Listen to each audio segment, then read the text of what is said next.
Hey there, I'm going to do a quick little demo on my Ensoniq ESQ-1 keyboard here.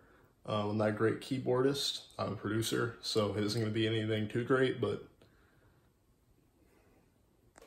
the ESQ-1 is a hybrid digital synthesizer, which means basically it has this data entry knob, and you can adjust the LFO and envelope of every single sound you have in here. It's a digitally produced sound. It's samples in the ROM chip, but it's a analog filter, so it's not a reproducible sound. It's a very unique sound, very unique to this specific synthesizer and other hybrid synthesizers. But because of this, it can also do pretty much every sound you could possibly want out of it. You know, like here's Roy G. Biv by the Boards of Canada.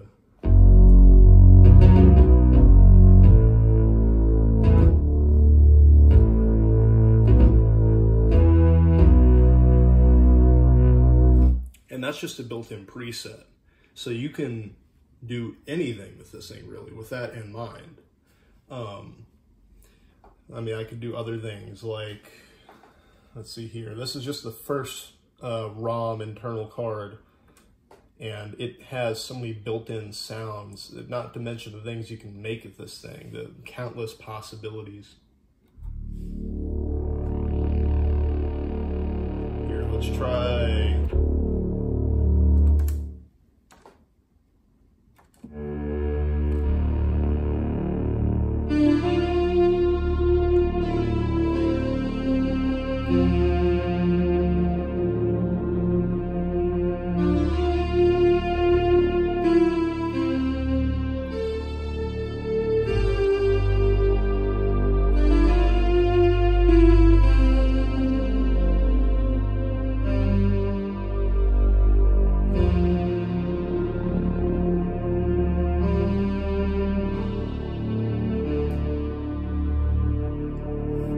It can do that.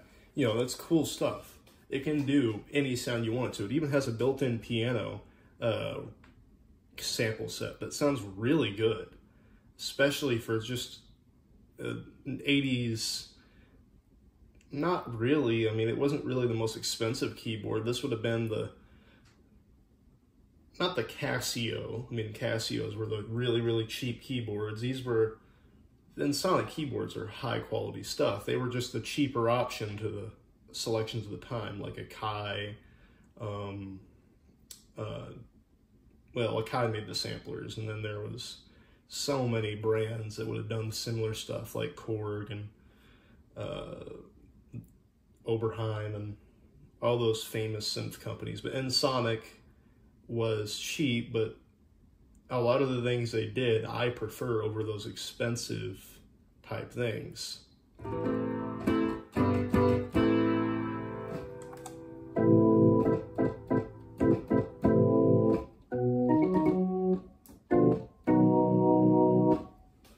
It's just so universal. You know, you can do so many things with it.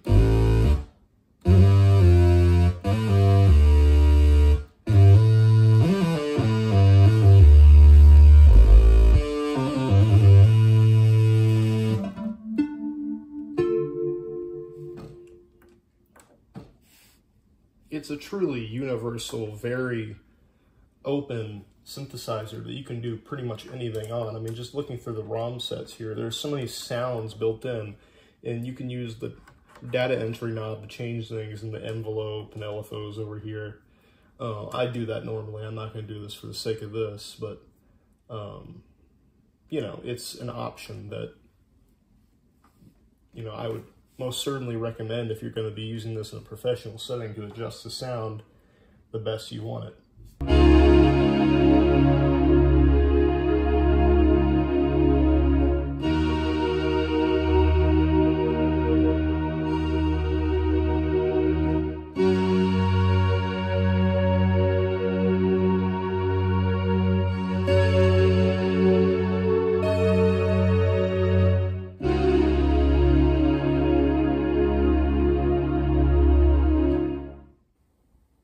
So really, you can do just about anything with the ESQ-1 over there. I mean, it's a workstation, technically.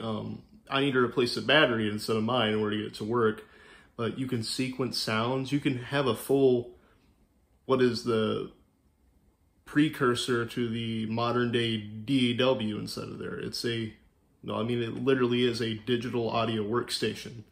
So really, with all the sounds and the voices it has, the options are truly limitless at this thing. And the best part is you can get them really cheap compared to basically any other expensive name brand synthesizer, modern or 80s, 90s, 2000s, what have you.